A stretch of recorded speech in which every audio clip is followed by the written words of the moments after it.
The morning wind whispered through the tall grass as Zoe Sullivan clutched her traveling case in one hand and her 6-month-old daughter, Lily, in the other. The stagecoach had deposited them unceremoniously at the dusty crossroads that marked the outer boundary of Willow Creek, Montana Territory, 1878. 200 miles of hard travel behind them, and the hardest step of all still lay ahead. "Just a little farther, my sweet," Zoe murmured to Lily, who blinked sleepily against the morning sun. The baby's wispy blonde curls lifted in the breeze, a painful reminder of the man who had abandoned them both in Chicago when he discovered Zoe was with child. The dirt road leading into town stretched before them like a question mark. Somewhere at the end of it waited Blake Thornton, the man who had answered her advertisement in the matrimonial news. The man who believed he was corresponding with a childless widow, not an unwed mother with a reputation in tatters. Zoe had been desperate when she'd written to him, careful to omit certain truths. She'd been truthful about her skills as a cook and seamstress, about her education and her desire for a fresh start in the West. But she hadn't mentioned Lily. She couldn't bear the thought of another rejection. Now, standing in the Montana dirt with reality pressing down upon her like a physical weight, she wondered if she had made a terrible mistake. "Madam? You need some help with those bags." Zoe turned to find a freckle-faced boy of about 12 regarding her curiously. "Yes, thank you. I'm looking for Mr. Blake Thornton's ranch. The Double T, I believe it's called." The boy nodded. "Sure, I know it. About 3 miles north of town. Mr. Thornton comes in for supplies every Saturday." He glanced at Lily. "That your baby?" Zoe swallowed. "Yes, this is Lily." The boy seemed to consider this information. Mr. Thornton didn't mention he was expecting a lady with a baby. "No," Zoe said quietly. "I imagine he didn't." The boy shrugged. "I can take you to the general store. My pa owns it. Mr. Thornton might be there today, being Saturday and all." "Thank you," Zoe said, trying to keep the tremor from her voice. "That would be most kind." They walked together down the main street of Willow Creek, a modest but tidy settlement with a church, a schoolhouse, several businesses, and the inevitable saloon. People paused in their activities to stare at the newcomers, and Zoe felt the familiar weight of judgment settling around her shoulders. The general store was a substantial 2-story building with a wide porch. The boy, who had introduced himself as Tommy Miller, bounded up the steps with Zoe's carpet bag. "Pa, got a lady here looking for Mr. Thornton." A balding man with kind eyes emerged from behind the counter. "Welcome to Willow Creek, madam. I'm Joseph Miller." "Zoe Sullivan," she replied, shifting Lily to her other arm. "And this is my daughter, Lily." Mr. Miller's eyes widened slightly, but his smile remained. "Pleasure to meet you both. You're looking for Blake Thornton, Tommy says?" "Yes, Zoe began, but the jingling of the bell above the door interrupted her. A tall man with broad shoulders and sun-bronzed skin entered the store. His dark hair curled beneath the brim of his Stetson, and his blue eyes swept the room before landing on Zoe. Recognition flickered across his features. "Miss Sullivan?" he asked, his voice deep and cautious.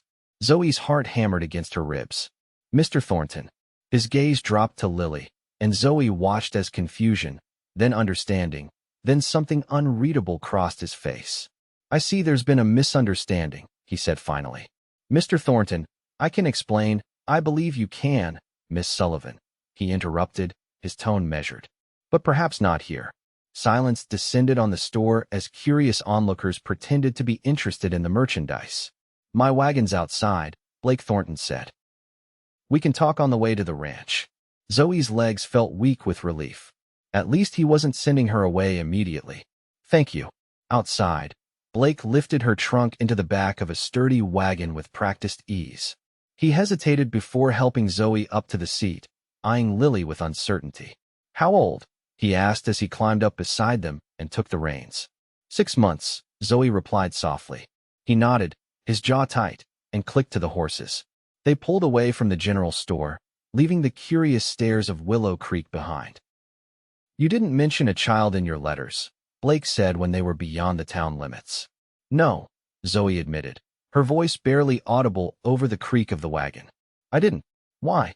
She looked down at Lily, who had fallen asleep in her arms. "Because I was afraid you would reject my application if you knew." "Application?" His tone was sharp. This isn't a job, Miss Sullivan. It's a marriage. I know that, she said, forcing herself to meet his gaze. And I didn't enter into this arrangement lightly, Mr. Thornton. But you must understand women in my situation have limited options. And what situation is that, exactly? His blue eyes were piercing. Zoe took a deep breath. I'm not a widow, as I wrote. I've never been married. Lily's father. She faltered. He left when he learned I was with child. Said he wasn't ready for a family. Blake's hands tightened on the reins. I see. I understand if you want to send us back, Zoe said, the words catching in her throat. But please know that I didn't intend to deceive you out of malice. I was desperate, and your letters were so kind. They traveled in silence for several minutes. The only sounds the jingling of the harness and the steady clip-clop of the horse's hooves on the packed dirt road. I have a brother in Denver, Blake said finally. I could arrange passage for you, if that's what you want. Zoe's heart sank. Is that what you want, Mr. Thornton? He didn't answer immediately, his gaze fixed on the horizon where the Double T Ranch waited. I don't know yet, he admitted. This isn't what I expected. No, Zoe whispered. I imagine not. The road wound through rolling grassland dotted with wildflowers. In the distance, mountains rose blue and imposing against the sky. Under different circumstances, Zoe might have found the landscape breathtaking. Why did you answer my advertisement? Blake asked suddenly. Zoe considered her answer carefully. Your letter spoke of wanting a partner, not just a housekeeper or someone to warm your bed. You mentioned books you enjoyed, and you wrote about building something that would last. It seemed like you were looking for the same things I was. And what are you looking for, Miss Sullivan? A home, she said simply. Safety for my daughter. A chance to build a life that isn't defined by one mistake. Blake was quiet again, but the hard line of his jaw had softened slightly. I won't send you back today, he said finally. You and the baby can stay in the guest room. We'll take some time to consider our options. It wasn't a promise, but it was more than Zoe had dared to hope for. Thank you, Mr. Thornton. Blake, he corrected, his voice gruff. If we're going to be living under the same roof, even temporarily, you might as well use my given name. Blake, she repeated. And I'm Zoe. He nodded, and something in his expression eased further. The ranch is just over that rise. It's not fancy, but it's solid. Been building it up for 5 years now. As they crested the hill, the Double T came into view. A sturdy 2-story house stood in a clearing, with a barn, corral, and several outbuildings nearby. It wasn't grand, but it was well maintained, with smoke curling from the chimney and a small garden plot to one side. It's lovely, Zoe said sincerely. My housekeeper, Mrs. Abernathy, comes in 3 days a week, Blake explained as he guided the wagon toward the house. She'll have left dinner warming on the stove. I'm an excellent cook, Zoe offered. I'd be happy to take over those duties. Blake glanced at her. Let's not get ahead of ourselves. A grizzled older man emerged from the barn as they pulled up to the house. That the mail order bride, boss? He called, approaching the wagon. Zoe Sullivan, this is Hank Mitchell, my foreman, Blake said, ignoring the man's question. Hank, Miss Sullivan and her daughter will be staying with us for a time. Hank's bushy eyebrows shot up as he noticed Lily for the first time, but he touched the brim of his hat respectfully. Madam, little miss. It's a pleasure to meet you, Mr. Mitchell, Zoe replied, summoning a smile despite her exhaustion and anxiety. Blake helped her down from the wagon, his hands strong and steady at her waist. For a moment, they stood close enough that Zoe could smell the leather and pine scent of him, could see the golden flecks in his blue eyes. I'll bring your things, he said, stepping back. Hank, would you show Miss Sullivan to the guest room? Inside, the house was simple but comfortable, with solid furniture and clean, open spaces. The guest room was small but pleasant, with a narrow bed, a dresser, and a rocking chair by the window. There's no cradle for the little one, Hank observed, scratching his beard. Reckon we could make something temporary out of a drawer, if you like. That would be most kind. Thank you, Zoe said, touched by the old cowboy's thoughtfulness. After Hank left, Zoe sat in the rocking chair with Lily, looking out at the ranch that might or might not become their home. The uncertainty of their situation pressed down upon her, but she forced herself to remain hopeful. At least they had a roof over their heads tonight. Blake appeared in the doorway, carrying her trunk. Mrs. Abernathy left beef stew, he said, setting the trunk down. I'll give you some time to freshen up, then we can eat. Thank you, Zoe said. For everything. He nodded, his expression unreadable, and left her alone with her thoughts. Dinner was a quiet affair, with Hank filling the silence with talk of cattle and the weather. Blake said little, watching Zoe as she balanced eating with tending to Lily. She's a good baby, he observed when Lily cooed happily at a wooden spoon Hank had given her to play with. Yes, Zoe agreed. She rarely fusses unless she's hungry or tired. What will you do if? Blake trailed off, leaving the question unasked. If you decide we can't stay? Zoe finished for him. She straightened her shoulders. I have a little money saved. Enough to get us to Denver or Sacramento, perhaps. I'm skilled with a needle and with figures. I'll find work somehow. With a baby? Hank asked skeptically. I'll manage, Zoe said, her tone firm despite the fear churning in her stomach. We'll manage. After dinner, Blake retreated to his study, and Zoe put Lily to bed in the makeshift cradle Hank had fashioned from a dresser drawer lined with blankets. The baby fell asleep quickly, exhausted from the journey. Unable to sleep herself, Zoe tidied the kitchen, then explored the house quietly. On a shelf in the parlor, she found the books Blake had mentioned in his letters, volumes of Thoreau, Whitman, and surprisingly, Jane Austen. My mother's, Blake said from the doorway, startling her. She loved stories about people finding their way to each other despite the odds. Zoe replaced Pride and Prejudice carefully on the shelf. Did you read them after she passed? Yes, he admitted. Felt closer to her somehow. The vulnerability in his admission touched her. I understand. My mother taught me to read using her family Bible. When she died, I read it cover to cover, tracing her handwriting in the margins. Blake moved further into the room. How old were you?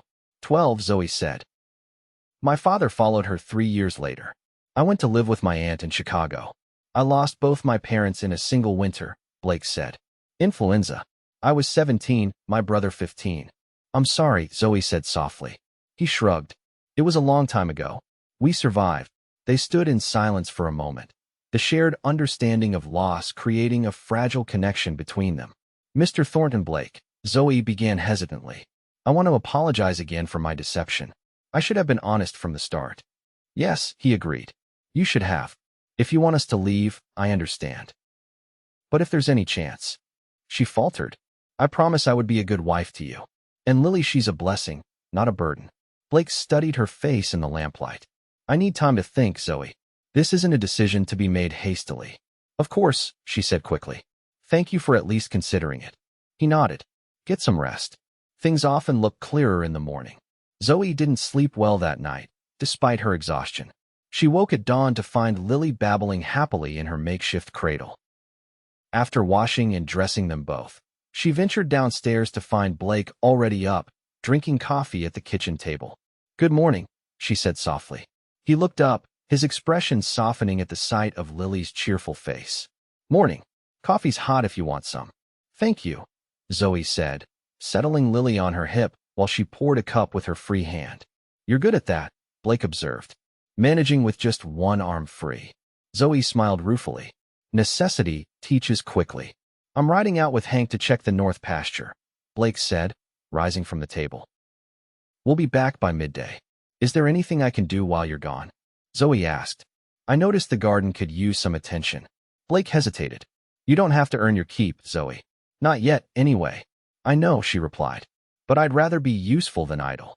He considered this, then nodded. Garden tools are in the shed. There's a basket for anything ready to harvest. After Blake left, Zoe settled Lily on a blanket in the shade and set to work in the garden. The familiar rhythm of weeding and harvesting calmed her nerves. By mid-morning, she had a basket full of late summer vegetables and had cleared most of the weeds. Well now, you've been busy, came a female voice. Zoe looked up to see an older woman with silver-streaked hair approaching from the road. She wore a practical dress and carried a basket over her arm. You must be Mrs. Abernathy, Zoe said, standing and brushing dirt from her skirt. And you must be the mail order bride. The woman replied, her shrewd eyes taking in both Zoe and Lily. Though I don't recall Mr. Thornton mentioning a baby. It's complicated, Zoe admitted. Mrs. Abernathy snorted. Life usually is, dear. Is Blake around? He's checking the north pasture with Hank. The older woman nodded. Well then, you'd better come inside and tell me your story while we prepare lunch. I suspect there's more to it than meets the eye. In the kitchen, Zoe found herself pouring out the whole tale to Mrs. Abernathy's sympathetic ear, her seduction by a charming banker's son in Chicago, his abandonment when she became pregnant, her dismissal from her position as a schoolteacher, and her desperate decision to seek a new life in the West. Men can be mighty particular about such things, Mrs. Abernathy observed, expertly rolling out dough for biscuits. But Blake Thornton's a better man than most. He's fair-minded, if nothing else. He hasn't decided yet whether to send us away, Zoe said, bouncing Lily on her knee. Mrs. Abernathy eyed the baby thoughtfully. She has his eyes. Whose eyes? Zoe asked, confused. Blake's, the housekeeper replied. Same shade of blue. Anyone who doesn't know better might think she was his. Zoe looked down at Lily's bright blue eyes, so unlike her own brown ones. Mrs. Abernathy was right, they were remarkably similar to Blake's. People will talk less if they think the child is his. The older woman continued pragmatically. Something to consider, if he offers marriage after all. The thought made Zoe's cheeks warm. I wouldn't want to begin a marriage with another lie. Not a lie, dear. Just a truth left unexplained. Mrs. Abernathy smiled. But that's for you two to work out. Now, let's get these biscuits in the oven. By the time Blake and Hank returned, a hearty lunch was waiting on the table. Blake looked surprised to find Mrs. Abernathy there on a Sunday, but he greeted her warmly. I see you've met Zoe and Lily, he said, washing his hands at the pump by the kitchen door. Indeed I have, Mrs. Abernathy replied. Fine girl you've found yourself, Mr. Thornton. And that baby's a treasure. Blake's eyes met Zoe's across the room, and something unspoken passed between them. Yes, he said quietly. They are. After lunch, Mrs. Abernathy took her leave, pressing Zoe's hand and whispering, he'll come around. Just give him time. The afternoon passed quietly. Blake retreated to his study to work on the ranch accounts, while Zoe explored the house more thoroughly, mentally cataloging small repairs and improvements that could be made. When Lily grew fussy, Zoe took her outside to the porch swing, singing softly as they rocked back and forth. She didn't realize Blake was watching until his shadow fell across the porch. That's a pretty song, he said, leaning against the railing. My mother used to sing it, Zoe replied. It always suits Lily. Blake sat beside her on the swing, careful to leave space between them. May I? He asked, holding out his arms. Surprised, Zoe carefully transferred Lily to his hold. His large hands were gentle as they cradled the baby, who stared up at him with curious eyes. Hello there, little one, he murmured. Lily reached up and patted his stubbled cheek, earning a deep chuckle from Blake that seemed to vibrate through the porch swing. She likes you, Zoe observed, her heart warming at the sight. Babies usually do, Blake said. Animals too. It's adults I have trouble with sometimes. You seem to do all right, Zoe said softly. He glanced at her, a hint of vulnerability in his eyes. I've been alone a long time, Zoe. Set in my ways. I'm not sure I know how to be a husband, let alone a father. Neither of us knows for certain, she acknowledged. But we could learn together, if you're willing. Blake looked down at Lily, who had fallen asleep in his arms, one tiny hand clutching his finger. She needs a father, he said quietly. A real one, not just a name. Yes, Zoe whispered. She does. I need to think, Blake said, carefully returning the sleeping baby to Zoe's arms. Ride for a while. Clear my head. She nodded, trying to hide her disappointment. Of course. Blake stood, hesitating before he left the porch. I'll be back for supper, he promised. True to his word, Blake returned as the sun was setting, the scent of pine clinging to his clothes as though he'd ridden through the forest. Dinner was a quiet affair, but the tension that had marked their earlier meals had softened into something more contemplative. After they ate, Blake helped Zoe clear the table, their hands occasionally brushing as they worked side by side. I spoke with Reverend Phillips in town this morning, he said abruptly. Asked if he'd be available to perform a wedding ceremony next Sunday. Zoe nearly dropped the plate she was drying. You did? Blake nodded, his eyes serious. If you're still willing. But why? Zoe asked, needing to understand. What changed your mind? Blake was quiet for a moment, organizing his thoughts. I've spent 2 years alone on this ranch, building something I had no one to share with. When I wrote that advertisement, I was looking for a partner, like you said. someone to build a life with. He met her gaze steadily. You lied about your circumstances, but not about who you are. And who you are, that's the part that matters. Tears pricked at Zoe's eyes. And Lily, a smile softened Blake's features. She's part of who you are. And she needs a father who'll love her proper, teach her to ride and read and stand tall in this world. You would do that? Raise another man's child as your own. She wouldn't be another man's child, Blake said firmly. She'd be mine. In every way that counts. Zoe's heart felt too full for her chest. People will talk. Let them, Blake shrugged. Won't be the first time, won't be the last. Besides, he added with a hint of humor, she has my eyes. That's what Mrs. Abernathy said, isn't it? Zoe blushed. You heard that. Came in the back door just as she said it, he admitted. Got me thinking. About what? About how easy it would be to love her, Blake said simply. To love you both. The plate Zoe had been drying slipped from her fingers, but Blake caught it before it could shatter on the floor. His hand closed over hers, warm and steadying. I'm not asking for love right away, he said, his voice low. Just a chance to build something real together. Can you give me that? Zoe looked up into his earnest blue eyes and saw the future she'd been praying for. Yes, she whispered. Yes, I can. The week leading up to the wedding passed in a whirlwind of preparations. Word spread quickly through Willow Creek about Blake Thornton's upcoming marriage to the pretty newcomer with the baby. As Blake had predicted, there was talk, but most of it was silenced by Mrs. Abernathy's fierce defense of the couple and by Blake's unwavering support of Zoe and Lily in public. On Wednesday, Blake took Zoe into town to meet Reverend Phillips and his wife, who welcomed them warmly. Afterward, they visited the general store, where Blake insisted on buying fabric for a new dress for Zoe and a tiny pair of shoes for Lily. You don't have to do this, Zoe protested as he added a length of ribbon to their purchases. I want to, Blake replied simply. My wife and daughter should have nice things. The easy way he claimed them both made Zoe's heart swell with emotion. At the milliner's shop next door, Blake disappeared briefly, returning with a small box that he refused to let Zoe see. For Sunday, was all he would say. As they walked back to the wagon, they passed a group of women standing outside the church. One of them, a severe-looking woman in an expensive dress, eyed Zoe and Lily with undisguised judgment. Mr. Thornton, she called, her voice carrying down the street. A word, if you please. Blake's jaw tightened, but he guided Zoe toward the women. Mrs. Hargrove, he said, his tone carefully neutral. Ladies. We were just discussing the church social next month, Mrs. Hargrove said, her gaze flickering dismissively over Zoe. I trust you and your new family will be attending. The hesitation before new family was deliberate, loaded with insinuation. We wouldn't miss it, Blake replied evenly. I'm sure you'll all make my wife feel welcome. Of course, Mrs. Hargrove said, her smile not reaching her eyes. Though I must say, your courtship was remarkably brief. Some might call it hasty. Blake's arm tightened around Zoe's waist. When you find what you're looking for, Mrs. Hargrove, there's no sense in waiting. Indeed, the woman replied. And the child? She bears a striking resemblance to you, Mr. Thornton. Blake met her gaze unflinchingly. She's my daughter in every way that matters, Mrs. Hargrove.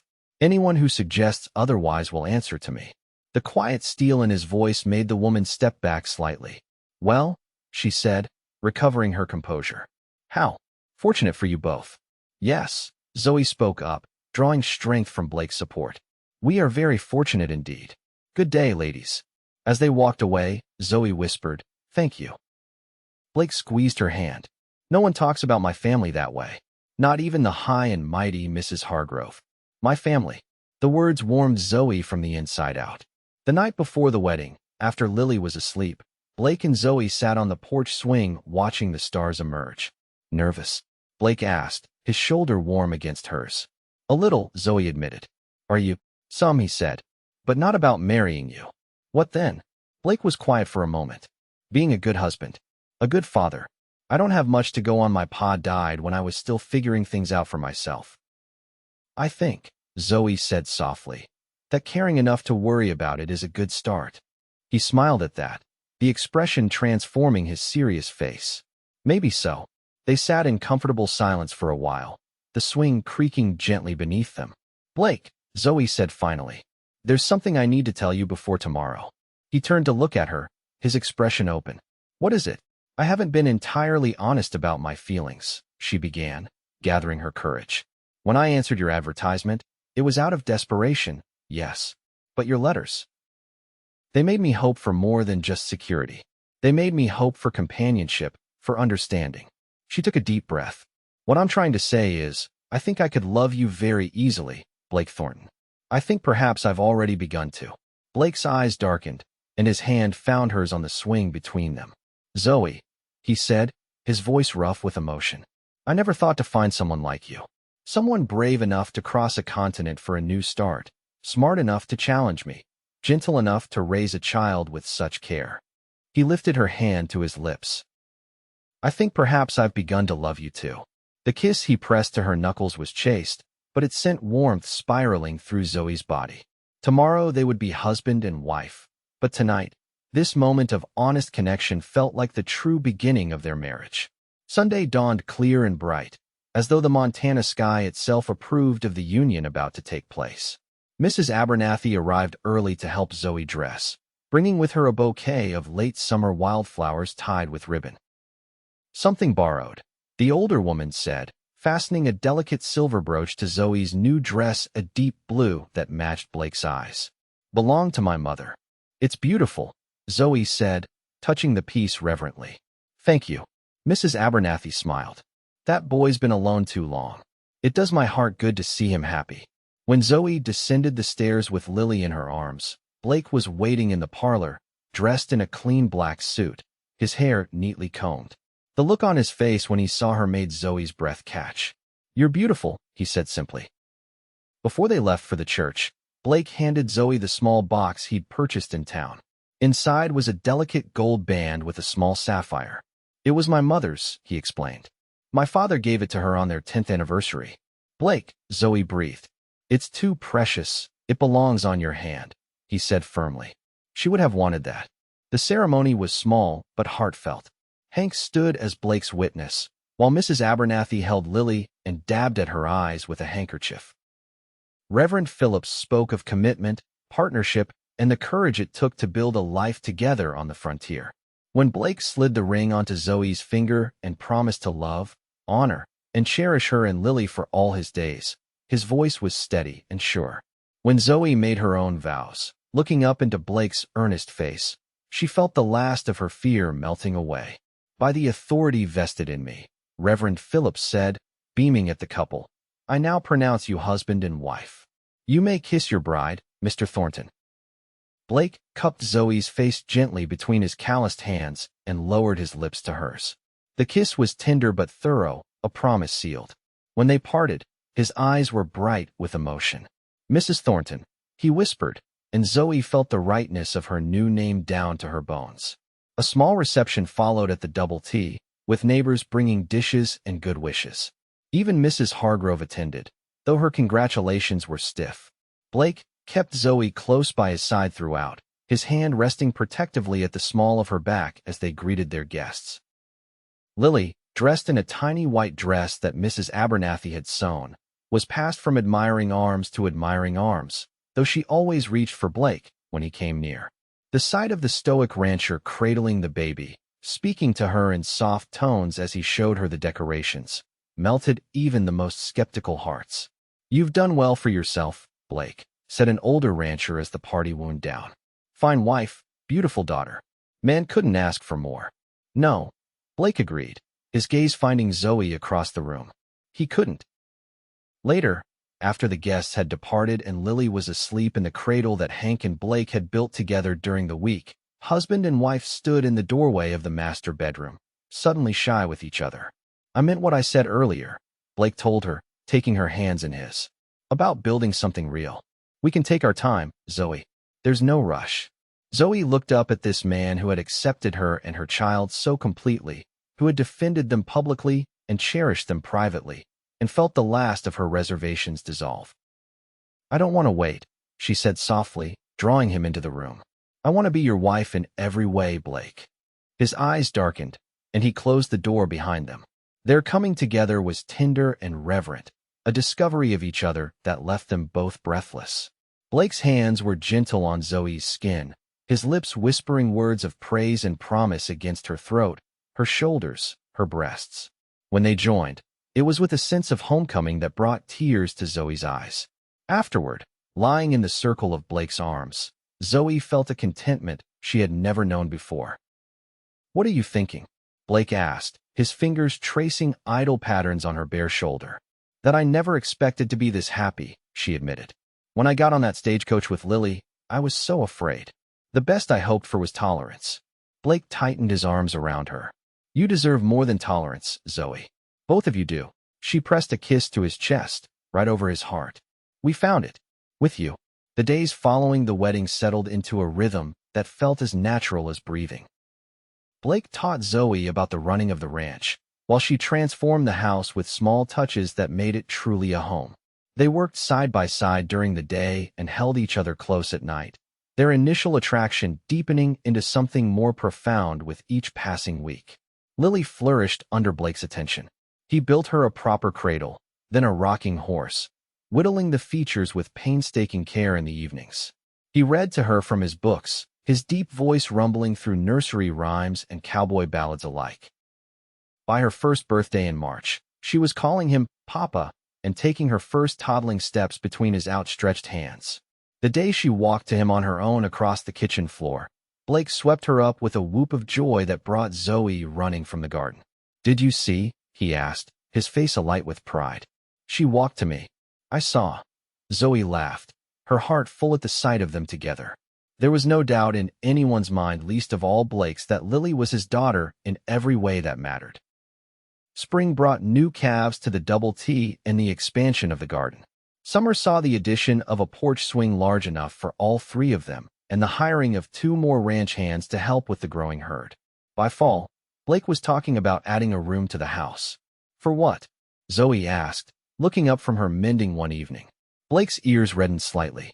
"For Lily, when she's older. And maybe," he cleared his throat, "maybe for others. Someday." Zoe set aside her sewing and moved to sit beside him. "Others, if you wanted," he said cautiously. "More children, I mean." "I do want that," Zoe said softly. "Very much." The smile that spread across Blake's face was like the sun breaking through clouds. "Yeah. Yes," she confirmed, taking his hand and placing it on her abdomen. "In fact, I think we should start planning that addition soon. Say, around April." Blake's eyes widened as he understood her meaning. "Zoe, are you?" She nodded, tears of joy welling in her eyes. "Dr. Matthews confirmed it yesterday. We're having a baby, Blake." With a laugh that seemed to come from the depths of his soul, Blake gathered Zoe into his arms, lifting her off her feet and spinning her around the parlor. "A baby!" he exclaimed, his voice choked with emotion. "Our baby." Setting her down gently, he dropped to his knees before her, pressing his face to her still flat stomach. "Hello in there," he whispered. "I'm your pa, and I can't wait to meet you." Zoe ran her fingers through his dark hair, her heart so full it felt like it might burst. "You're going to be a wonderful father. You already are." Blake looked up at her, his eyes shining. "And you're an amazing mother. And wife." He rose to his feet, drawing her into his arms. "I love you, Zoe Thornton, more than I ever thought possible. And I love you," she whispered against his lips.